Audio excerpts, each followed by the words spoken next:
नमस्कार दोस्तों।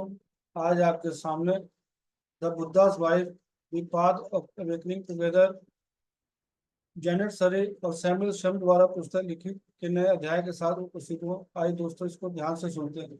यशोधरा की कहानी, दूसरी अध्याय। यशोधरा सुबह होने से पहले अपने नवजात शिशु सिद्धार्थ के रोने की आवाज सुनकर जागी। तब तक सिद्धार्थ गायब था।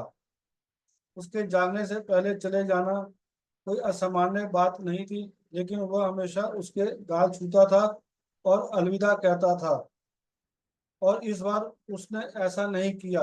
जैसे ही नवजात शिशु उसके गोद में पल रहा था, यशोधरा ने सिद्धार्थ और उसके बीच पिछले कुछ हफ्तों के संबंधों को जोड़ने की कोशिश की। वह कैसे बेचैन और विचलित थे। पिछले सप्ताह अपने नौकर के साथ राज्य में यात्रा कर रहा था। चन्ना वह महल के बाहर जीवन में व्याप्त बीमारी, बुढ़ापे और मृत्यु को देखकर बहुत व्यथित होकर लौटा था, मानो यह एक संकेत हो। उसने एक बेघर भिक्षु को देखा और देखा कि उसकी व्यक्ति के पास ना तो अमीर कपड़े थे और ना ही संसारिक धन। उसके पास शांति और खुशी की हवा थी। सिद्धार्थ ने उससे बात की। कैसे उन्होंने देखा कि महल के अंदर धन और आराम करने वाले लोग लालच, ईर्ष्या और असंतोष से पीड़ित थे। उन्होंने अपने पिता द्वारा उन्हें दुनिया के पीड़ाओं से बचाने के निरर्थक प्रयासों के बारे में बात की।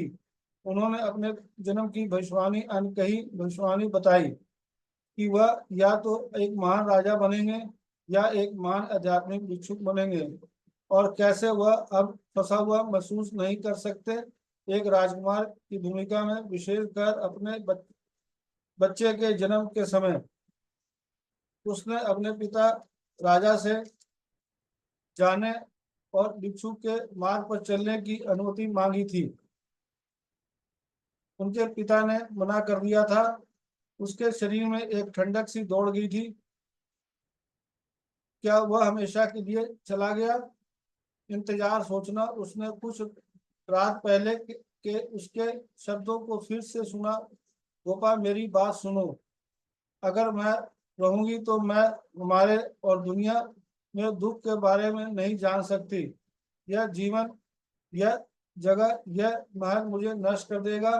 मैं खुद को दुनिया में जाने, जंगलों की शांति, नदियों और आकाश के जीवन में जाने के लिए आकर्षित महसूस करता हूँ, लेकिन मैं आपको और हमारे बच्चे को जो पैदा होने वाला है कैसे छोड़ सकता हूँ? अब खुद को शांत करने की कोशिश करते हुए यशोधरा ने अपने प्यार और दोस्ती की गहराई और जुनून के बारे में सोचा। वह दूसरे राज्य में पली बड़ी एक राजकुमारी थी और वह उसकी चचेरी बहन थी। उसकी माँ उसके पिता की बहन थी। जब वह 14 वर्ष की थी तो वह 16 वर्ष। उसे बताया गया कि सिद्धार्थ उसके महल में एक उत्सव में आ रहा था, दुल्हन चुनने की तैयारी कर रहा था। युवतियां स्वयं को प्रस्तुत करने के लिए दूर दूर से आ रही थी।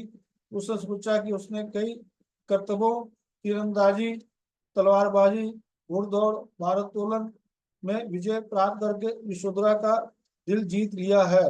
लेकिन बाद में आम के बगीचे में छाया में एक शांत समय में उनके बीच कुछ और हुआ था।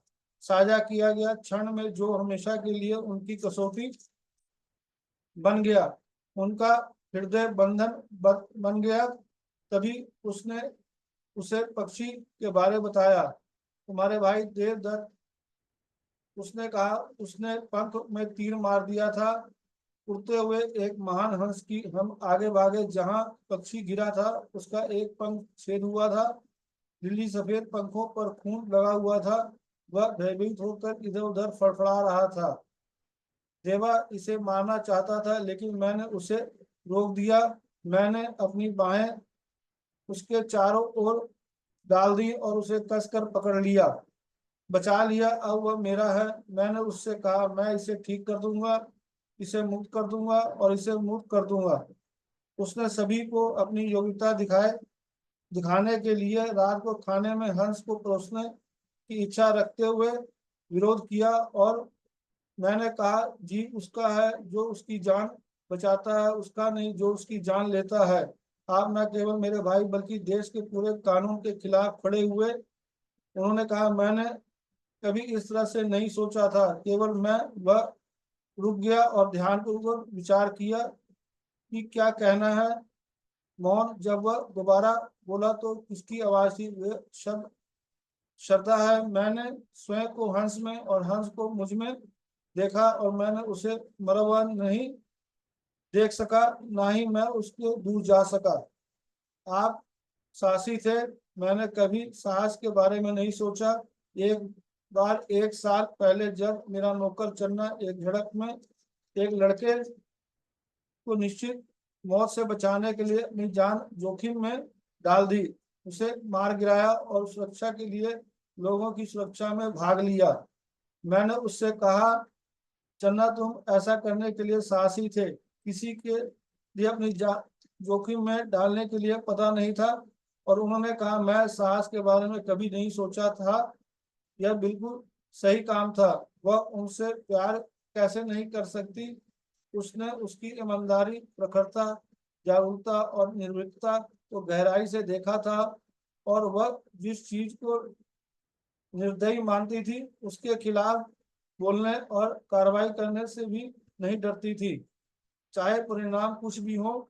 वह एक प्रश्नकर्ता और उत्साही व्यक्ति थे। उनका स्वभाव एक जिज्ञासु, एक शब्द जो उनके लिए विशेष था, एक जिज्ञासु का था उनका स्वभाव। ऐसा व्यक्ति जो चीजों की सतह को छेदता था, और उनकी सजनता एक महान आंतरिक व्यक्ति और समझौता करने की अनिच्छा को झुठलाती थी, जो कभी कभी इन्हें परेशानी में डाल देती थी। वे दोनों उतने ही करीब थे जितना ही हो सकते। और उनके बेटे राहुल का जन्म सिद्धार्थ के जाने से एक दिन पहले ही हुआ था। यह बच्चा जिसकी वह 13 साल से कामना कर रहे थे। निश्चित रूप से वह यह सब नहीं छोड़ेगा उसे, और अपना नवजात बेटे को छोड़ देगा, यहाँ तक कि सिद्धार्थ, जिनके नाम का अर्थ था वह जो अपना लक्ष्य पूरा करता है। ऐसा कुछ नहीं कर सका। आंतक की लहर इसके अंदर से गुजर गई। उसके साथ बच्चे को अपने सीने से लगाए हुए कस गए। उसे अचानक एहसास हुआ कि यही वह क्षण था जिसे वह काफी समय से डर रही थी, कि वह वास्तव में दो विकल्पों के बीच में फंसा हुआ था। एक राजा बनना जिसमें सैन्य शक्ति, हिंसा और समझौता शामिल थी, और दूसरा छोड़ देना और बेघर हो जाना, आध्यात्मिक स्वतंत्रता की ओर एकमात्र रास्ता तलाशना। उसे डर था कि उसकी गर्भावस्था ने कैसे पहिए को गति दी होगी, और जन्म ने उसे छोड़ने के लिए प्रेरित किया होगा। नहीं, वह उसके और उनके बेटे के साथ ऐसा नहीं करेगा। वह गायब नहीं होगा, चाहे कुछ भी हो जाए, या वो करेगा। उसका दिमाग उस पहले साझा क्षण की ओर दौड़ गया, और कैसे वो वहां से शादी करने के लिए आगे बढ़े थे, और अपने जीवन के अर्थ के बारे में पूछताछ साझा की थी। उनका मन और उसका मन उसके साथ बसंत ऋतु में एक फूल की तरह था, खिलता हुआ, रोमांचक और सुगंधित भी। उन्होंने सब कुछ साझा किया और अन्वेषण किया। सब कुछ प्राचीन हिंदू वेदों और उन प्रश्नों से जो पाठ लगभग हर दिन उनके दिमाग में लाते हैं, जैसे सूर्य प्रकाश लाता है। ध्यान के योग प्रथाओं के लिए अपने और सेकों के बीच मतभेदों और दुनिया में होने वाले कष्टों के बारे में साल में महल के पुस्तकालय में वे एक बार बांस के टुकड़े के तार में बंधे हुए देखते थे, जिस पर पतले सफेद शब्दों में मंत्र लिखा होता था। मैं वह नहीं हूँ जिसे सैकड़ों साल पहले एक अनाम हिंदू योग शिक्षक ने प्राचीन भूरे डंठलों में खरोच दिया था। लेखन ज्यादातर समझने योग्य था, लेकिन सदियों से यह स्पष्ट रूप से अपठित था, और उन्होंने इस मंत्र के कुछ अर्थों को एक साथ जोड़ दिया।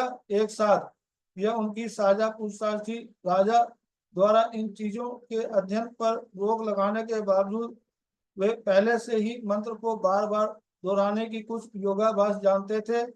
जहाँ तक कि इसका अर्थ नहीं बताया गया, उन्हें समझ में आ गया कि यह मंत्र मैं वह नहीं हूँ। एक व्यक्ति को यह जागरूक कर सकता है कि मैं यह वह नहीं हूँ, राजकुमार या राजकुमारी, या विशिष्ट नहीं कि मैं हूँ के मूल में शुद्ध जागरूकता है कि बाकी सब कुछ है भ्रम, और इसलिए पीड़ा उनका अभ्यास मंत्र दोहराना था। बार बार आशा करता हूँ कि इससे विशिष्ट सांसारिक नाम और गुण दूर हो जाएंगे और केवल एक प्रभुत सरल प्राणी रह जाऊंगा, मैं हूँ। वे कितने उत्साहित थे, उन्होंने इस प्राचीन मंत्र अभ्यास को कितनी मेहनत से आजमाया।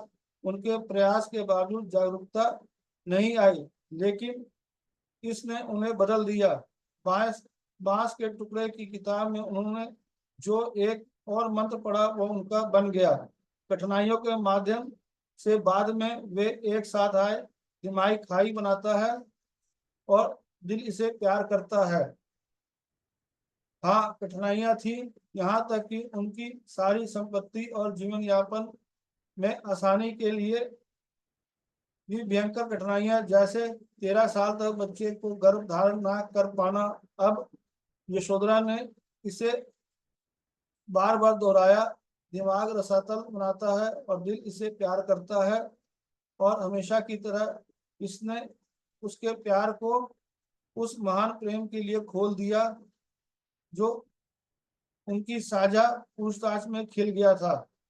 धर्म सत्य के द्वार की तरह खुल गया। क्या यह रसातल बहुत महान था? नरक लोकों जितना गहरा और अंधेरा, वह हमें कभी नहीं छोड़ेगा। उसने जोर से कहा, कभी नहीं, लेकिन उसके पास है। दोस्तों, ये अध्याय यहीं तक। कल फिर आपके साथ नए अध्याय के साथ उपस्थित होगा। धन्यवाद। Thank you.